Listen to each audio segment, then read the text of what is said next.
And now a moment from Your History and Health comes first with Dr. Richard Brown. Hello, everyone. Thanks once again for joining my podcast, Your History and Health Comes First. This is the last week that I will be speaking in February, which is Black History Month. And so I thought I'd share some information today about history more so than health. And so I want to talk about the story of this Black town in Tulsa, Oklahoma. The town is called Greenwood, which was actually named Black Wall Street, as it's known since the 1900s. And as we know, history is so important if we don't know our past and we don't know where we're going. And this story, some of you may know about. I didn't hear about it until about 7 years ago, didn't know it existed.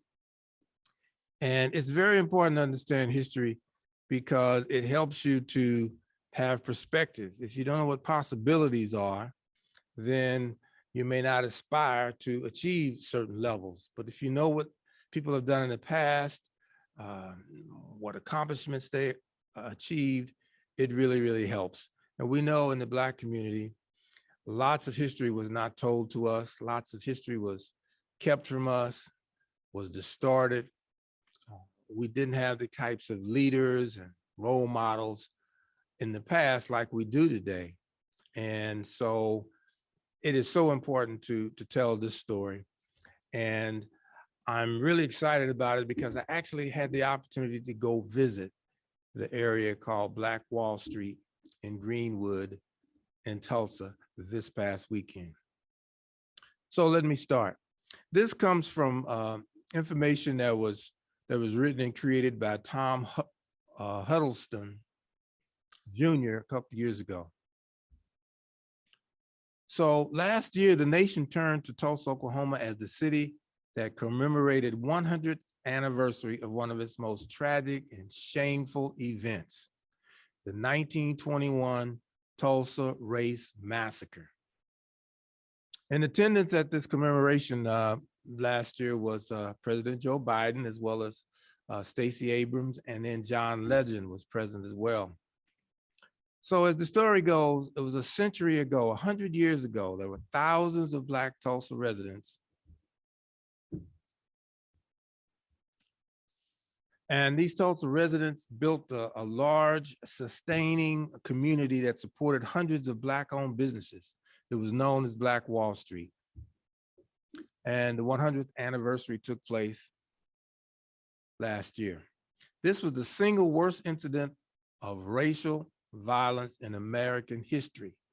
That's probably why you don't hear much about it, because it was the single most violent incidents of racial violence that took place.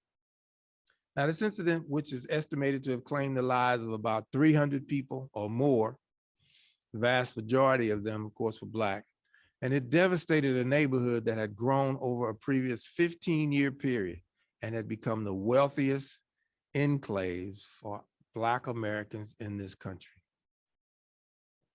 So for many years, the June 1st, 1921 massacre and the history of Tulsa Black Wall Street represented a real gap in the knowledge about American history, at least until now, until recently. In fact, when a depiction of the massacre appeared in the opening scenes of 2019's Watchmen, I don't know if any of you saw that, but it was an HBO series. People thought it was completely fiction, and they had no idea that it was based upon some historical actual events. There was another fictional HBO show called Lovecraft County, which I became intrigued with, but didn't know at the time that it was depicting events from Wall Street, Black Wall Street. It also drew real life experiences from the massacre that took place. So it debuted in 2020. It was on HBO for several weeks. Now, the historian, the history of Black Wall Street and the massacre that occurred there, much like the Juneteenth holidays, have generally not been taught in U.S. schools. Matter of fact, it wasn't even taught in the Tulsa area until 2020. So we're going to take a look at this town, this Tulsa Greenwood district, which grew out of the need to establish a community for Black folk. It was a haven for Black entrepreneurs at the beginning of the 20th century. And we'll talk about how within 24 hours of racist violence, that this whole community was destroyed. Thousands of Black residents had built their homes there and businesses there. And this tragic event affected people then, now, and will forever affect the lives of people. And it has been ignored by history. So in the 1900s, Tulsa in general began to flourish because the federal government had taken land from the Indians, of course, the Native Americans. And there was a big oil boom going on across the country, especially in Oklahoma. And so this particular area was one in which a lot of people were coming to. And so there was a lot of Black settlers that came to Tulsa in that area. And this was 1907.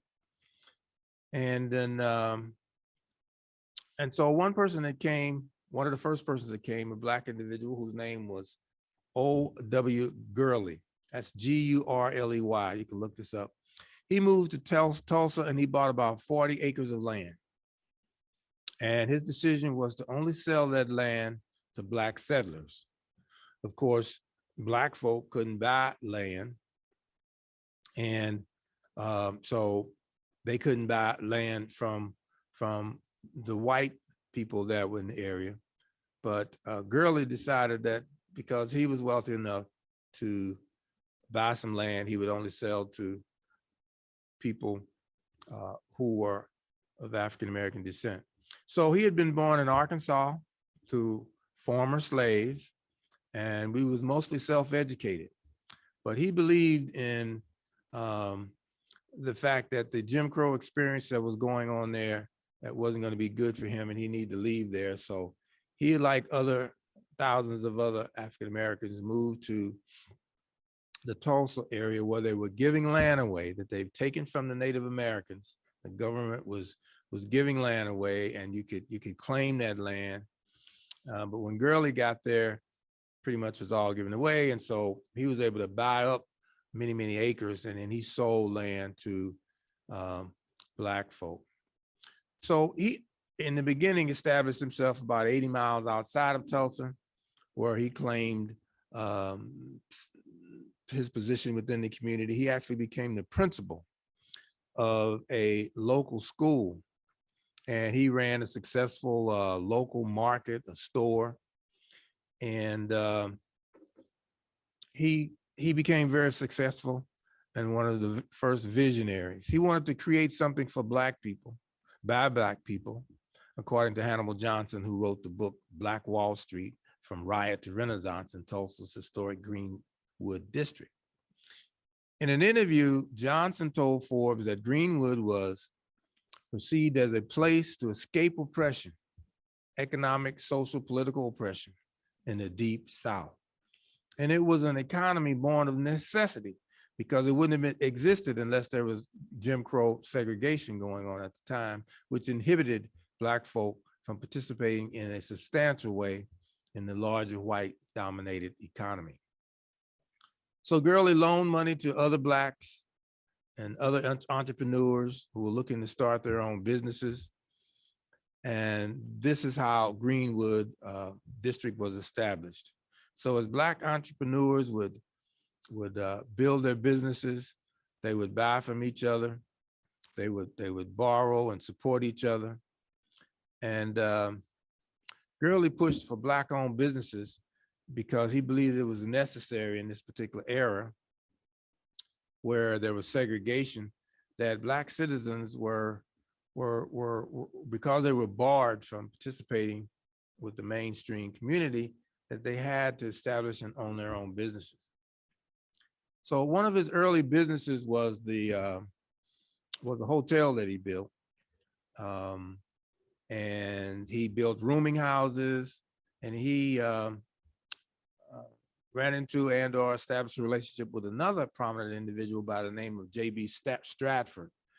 J.B. Stratford was another son of a former slaves, and he grew up, but he graduated from Oberlin College and obtained a law degree from Indiana Law School. So he ran a string of businesses in St. Louis and some other places, and he accumulated some wealth. But he came to Greenwood and he started some businesses. So he built a 54-room hotel. And at the time, this was reportedly the largest Black-owned and operated hotel in America. And it featured a dining hall, a dining hall, a gambling salon. There were jazz performances, and there was a place where neighbors could come and participate and have activities at this particular spot. So Forbes magazine notes that Stratford's hotel boosted the Greenwood's rising success, and it would be eventually valued at about $75,000. Now, in today's money, it would be about $1 million before it was destroyed in 1921. So Gurley also built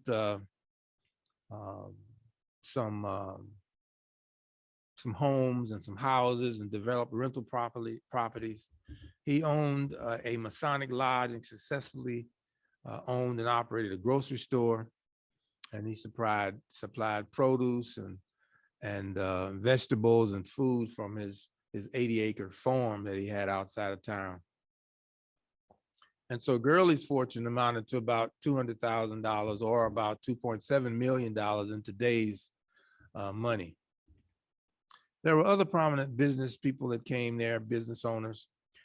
There was a person by the name of John and Lula Williams. They owned the candy store, and they built a place called the Neighborhood's Dreamland Theater. It was a 750-seat theater, and there was the place where people came to watch movies on the weekend.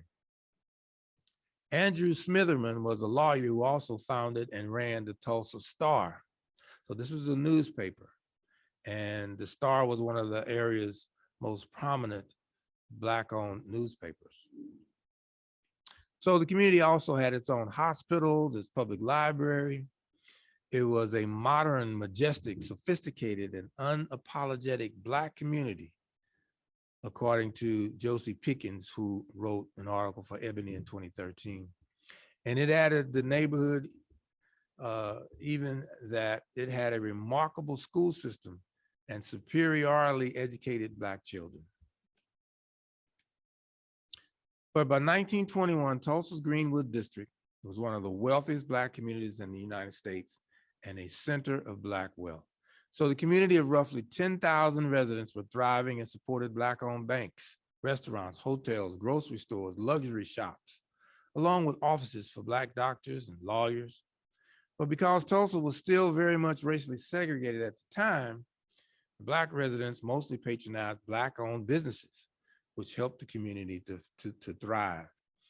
In fact, the community was so self-sustaining that it is now estimated that every dollar spent in Greenwood district circulated within the neighborhood businesses at least 36 times, according to historians. Nowadays, in many communities, the dollar doesn't circulate more than twice in African-American communities. So it was Booker T. Washington who actually coined the phrase and named this Greenwood district the Black Wall Street. He first called it the Negro Wall Street, but of course later it was changed to Black Wall Street. So this was a great place to be. It wasn't a complete utopia because there still were people lived in the area who were impoverished and lived in shacks and shanties. But it was a great place to be at the time, and just a thriving community that you could be proud of being in. And if you had never heard of it, then you'd never thought that there was such a place. or that such a place could exist. And so that's part of why it's important to learn this history and learn other history and to fight against people eliminating history, erasing history, because we need to know the history in order to build a better, future. So the Black Wall Street was self-sustaining for the Black community. It was also only blocks from the predominantly white neighborhoods that remained unwelcoming to their Black neighbors. And once more, the racist violence was on the rise in the US at the time. And this is again, 1921. But in the summer of 1919, which is called the Red Summer, there were some 25 riots and incidents of mob violence that erupted in major cities across the US. And many, many hundreds of people were killed. Most of them were Black. These were Black men, mostly, that kind of precipitated and started all this violence across the country, were men who were returning from the World War I. So they had gone and they had fought for this country, killed and bled and became maimed and injured and psychologically damaged. But when they came back to this country, there was a lot of tension. Those pre-existing racial tensions set the stage for a bloody day of racist violence that erupted over nearly 24-hour period that ended on June 1st, 1921. And this occurred because of an armed mob descended upon the Greenwood district and just completely destroyed it. The mob attacked the Black residents and businesses in the neighborhood, leaving 35 city blocks in charred ruins, according to the Tulsa Historic Society.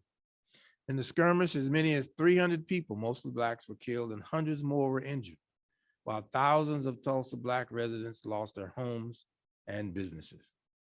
The violence had been sparked by an incident in the preceding days involving a young American shoe shiner named Dick Brown. He wasn't Dick Brown, it was Dick Rowland. I think of Dick Brown because there was an Indian chief I learned recently in my studies whose name was Richard Brown, which I could not believe.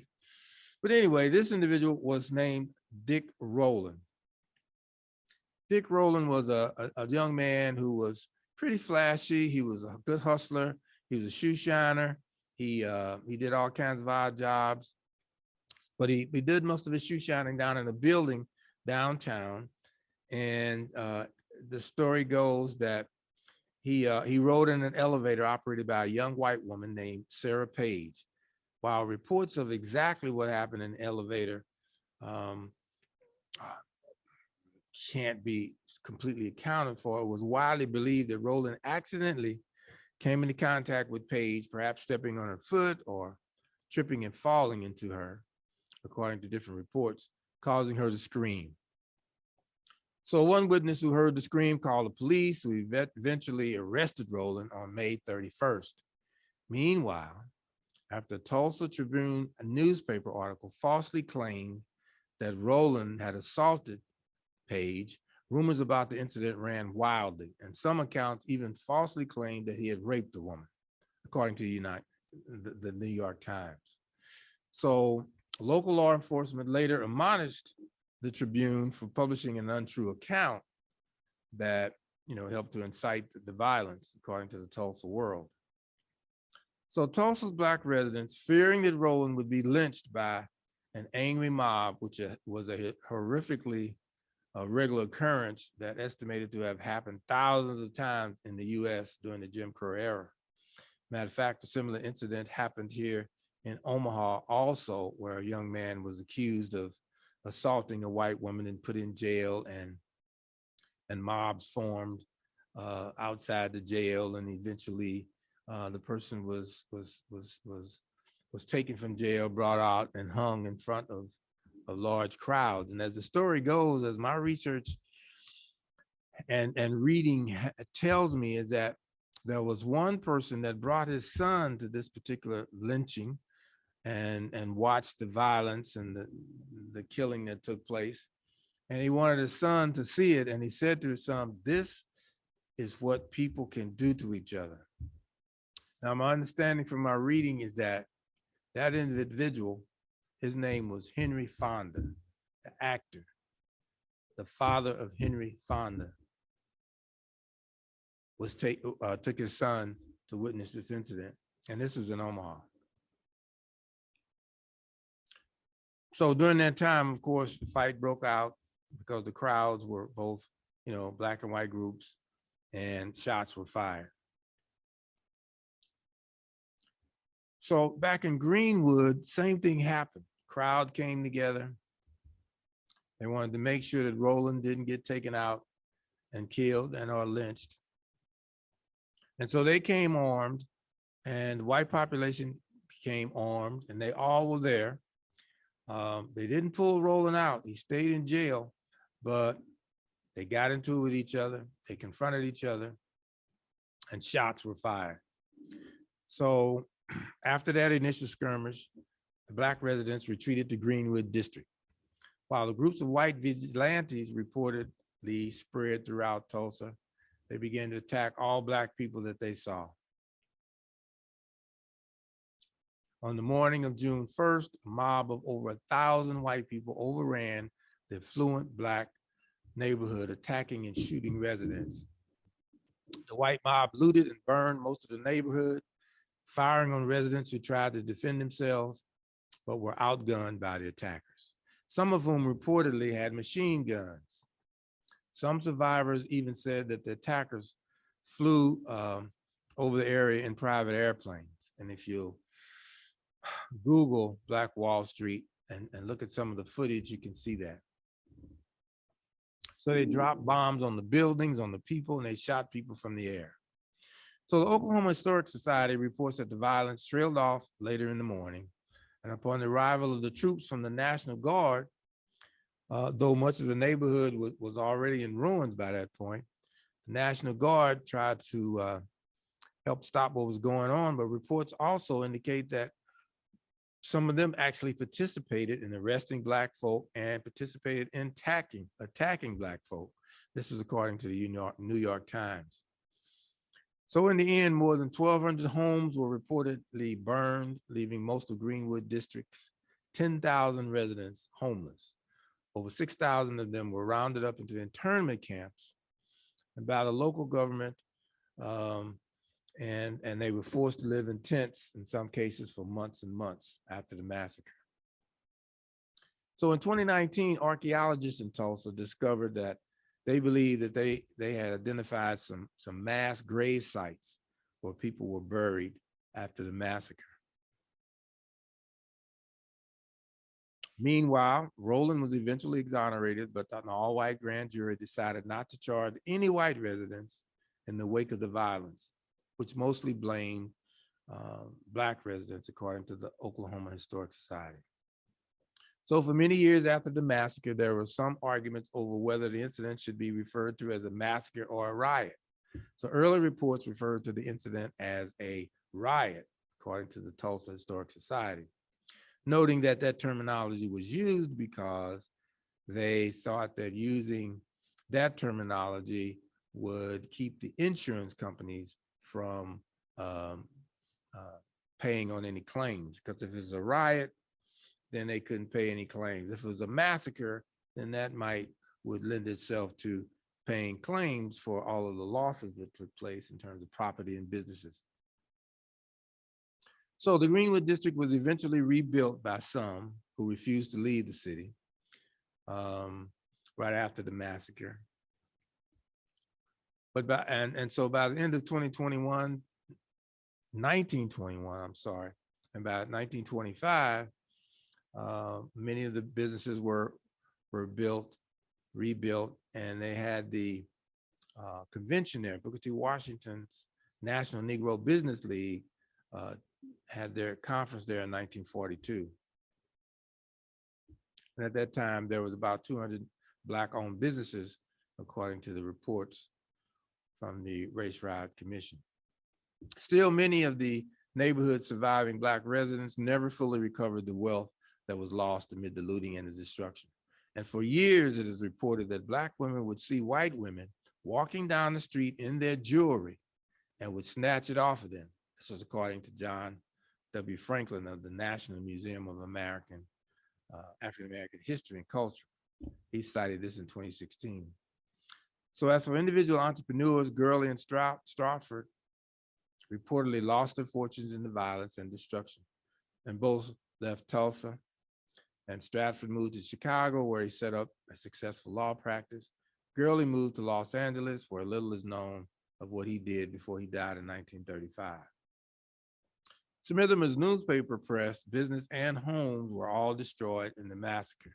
He left Tulsa also and went to Massachusetts, but he also faced blame by the authorities for inciting the violence because his newspaper advocated for Black Americans to arm themselves and stand up for their rights.